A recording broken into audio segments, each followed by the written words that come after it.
Saya Fredianto Samuel dari kelas MTUB ITL Trisakti akan menerangkan marketing mix yang ada pada Airlines Qatar. Sebelum itu mari kita mengertikan pengertian dari marketing mix. Marketing mix dapat didefinisikan sebagai suatu strategi pemasaran yang menggabungkan beberapa elemen di dalamnya secara terpadu demi mencapai sebuah tujuan marketing pasar yang telah ditargetkan. Di sini yang pertama ada produk. Produk yang ditawarkan Qatar menyediakan berbagai layanan kepada penumpang sebelum naik dan juga selama perjalanan penerbangan dengan layanan hiburan dan makanan. Saat ini Qatar Airways memiliki ukuran armada lebih dari 190 yang terdiri dari Airbus dan Boeing dalam penawaran produk di bawah bauran pemasarannya. Armada eksklusifnya terdiri dari varian Bombardier dan Gulfstream. Layanan kabin yang berbeda untuk Qatar Airlines meliputi kelas 1, pengaturan tempat duduk di Qatar dilengkapi dengan sandaran kaki dan layanan tambahan seperti penyediaan pesan dan hiburan. Namun pihaknya berencana untuk menghapus layanan ini di beberapa pesawat yang ada dan armada yang diinduksi. Kelas bisnis, ini adalah salah satu layanan premium yang ditawarkan Qatar di sebagian besar pesawatnya. Layanan kabin ini ditandai dengan tempat duduknya yang nyaman dengan ruangan ekstra dan fasilitas layar sentuh untuk penumpang.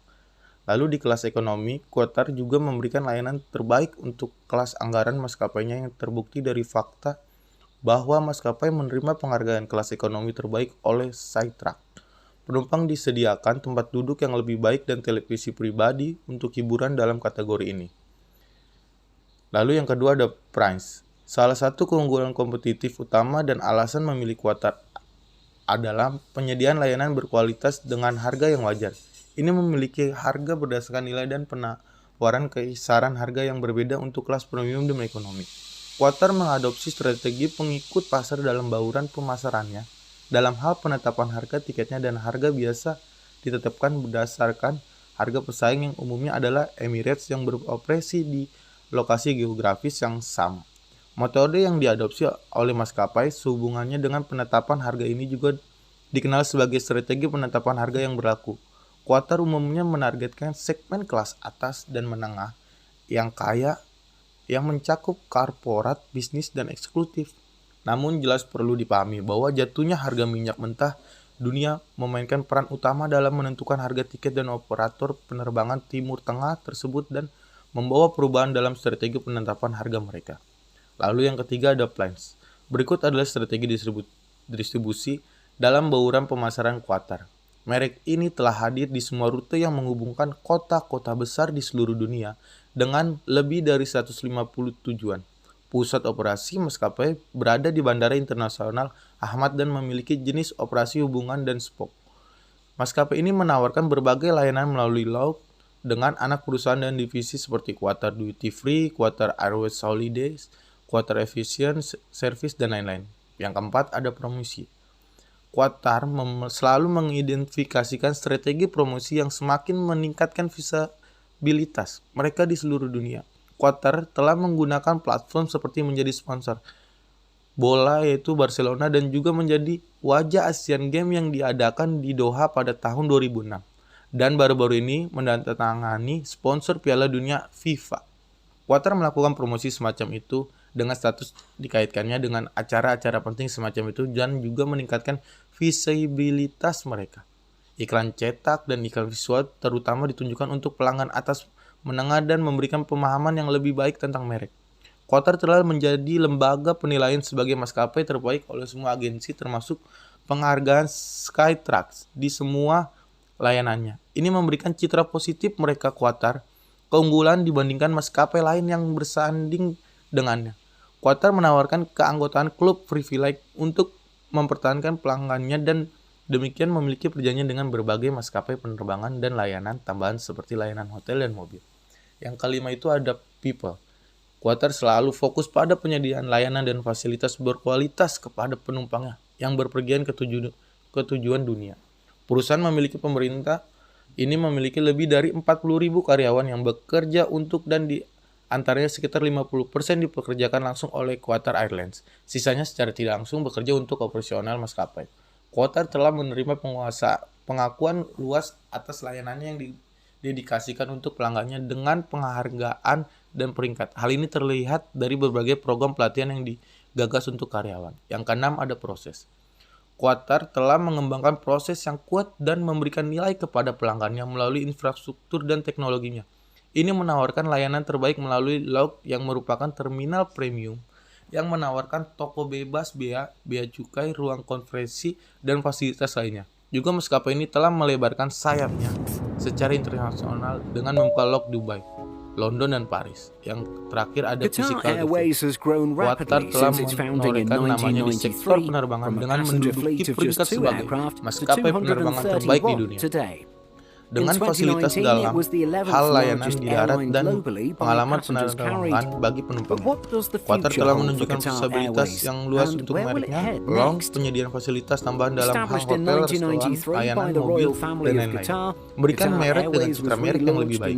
Ini telah menjadi maskapai penerbangan yang paling disukai dalam hal peringkat dalam kategori yang berbeda oleh Skytrax, sehingga mendapatkan keunggulan atas maskapai pesaing lainnya. Juga dengan ekspansinya di kancah internasional dengan membuka Lounge di kota-kota lain, Qatar telah dikenal luas sebagai maskapai penerbangan. Ketentuannya dalam penerbangan layanan awak kawin dan meja pelanggan telah sangat membantu dalam mendapatkan citra merek yang lebih baik. Ini melengkapi bauran pemasaran Qatar.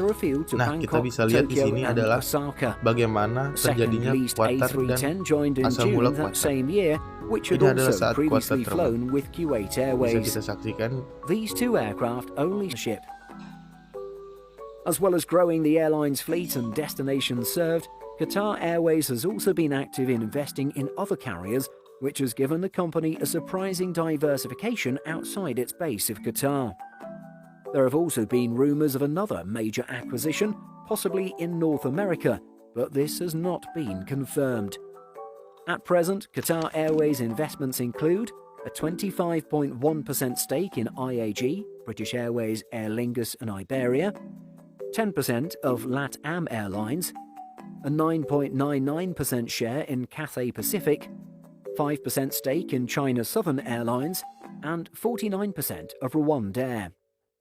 In 2014, Qatar also tried its hand at launching another. Qatar Airways has remained one of the most active airlines through the slowdown in 2020 and beyond. Simple Flying looked at this in July 2020, noting that it was using its full fleet of 30 787s and 49 A350s at the time. Repatriation was a large part of its operations, but the airline stayed agile with routes and fleet to keep flying. In May 2021, Simple Flying spoke to Chief Executive Mr. Akbar Al-Bakr about this decision. We can never accept flying. In 2020, during the global slowdown, only Qatar Airways A380 and A330s were completely grounded, and it has since gone on to confirm that 5 of its 10 A380s will not return to service. This is not just due to the slowdown, however. The airline has also been unhappy with the emissions of the Super Jumbo compared to the A350. This, of course, is not unexpected. Emirates may be planning to return its full fleet to service in 2021, but many other airlines are struggling to see the need for the A380 when they have other aircraft available.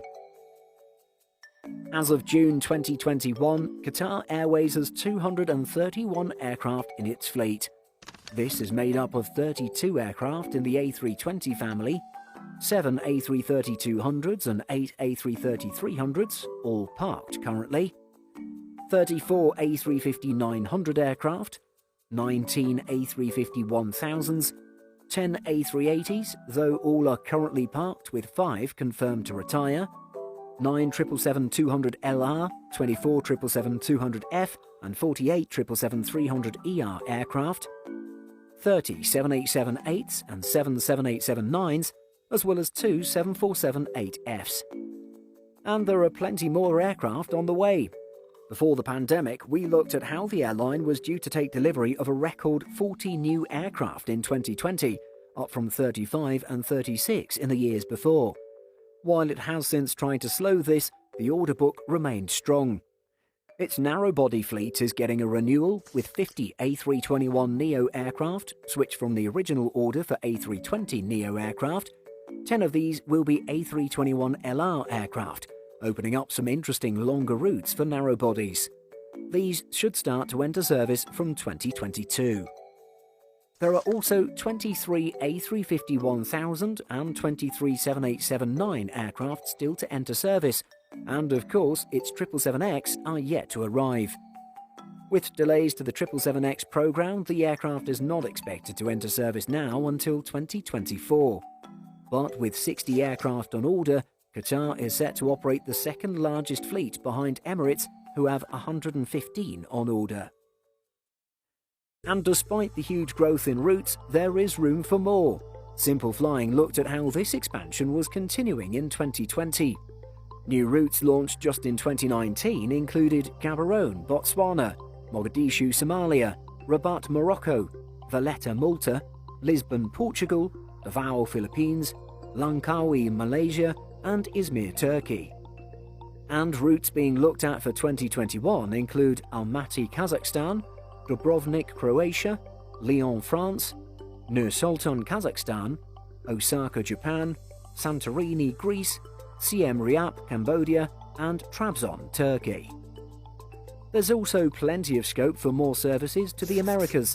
In South America, Qatar only operates passenger services to Sao Paulo, Brazil, and Buenos Aires, Argentina. With LATAM's departure from oneworld, there are possibilities to expand here. And in the US, there are several major hubs it does not serve. A new code-sharing agreement with American Airlines may move things about. There are plenty more opportunities in Asia too, with many large cities in Japan and China not yet served. And although Africa has already been a big focus for Qatar Airways, when you consider the incredible rise of airlines such as Ethiopian Airlines, there are certainly more possibilities there. Qatar Airways has seen incredible growth in both aircraft and routes served in the past 20 to 30 years. Where do you think they should fly next?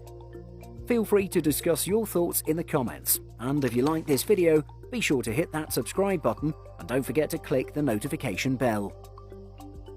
Did you know that we publish over 175 stories every single week on simpleflying.com? Be sure to check the link in the description for more great stories just like this.